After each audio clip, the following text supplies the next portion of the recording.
உங்களோட லவ்ட் ஒன்ஸ்க்காக நீங்க வந்து பொக்கே பண்ணணும், பொக்கே கொடுக்கணும்னு ஆசைப்படுறீங்கன்னா இப்ப நம்ம வந்து ஒரு பொக்கே மேக்கிங் வீடியோ தான் பண்ண போறோம். இதுக்கு நம்ம வந்து ரோஸும் கிறிசாந்தமம் ஃபிளார்ஸ் எல்லாம் வச்சு அரேஞ்ச் பண்ண போறோம். வாங்க எப்படி பண்ணலாம்னு சொல்லி பார்ப்போம்.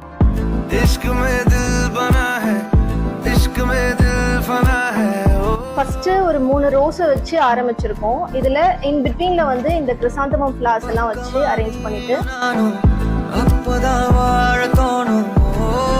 கூடவே லைட் கலர் கிறிசாந்தமம் ஃபிளார்ஸையும் வச்சு அரேஞ்ச் பண்றோம். ஜிப்சி இதெல்லாம் வச்சு பண்ணும்போது பார்க்கவே ரொம்பவே அழகா இருக்கும். கூட இந்த ஜிப்சியை ஆட் பண்ணும்போது பார்க்கவே இன்னும் வந்து ஒரு பியூட்டிஃபுல்லான ஒரு பொக்கே லுக்கை கொடுக்கும். நிறைய ரோசஸ் வச்சு பண்ணும்போது உங்களோட லவ்ட் ஒன்க்கு ரொம்பவே பிடிக்கும் இந்த பொக்கேவை. நீங்களும் உங்களோட லவ்ட் ஒன்க்காக இந்த மாதிரி அரேஞ்ச் பண்ணி ஒரு பொக்கேவா பண்ணி கொடுங்க. ஸோ இந்த ஃபினிஷிங்ல தான் இருக்க போகுது.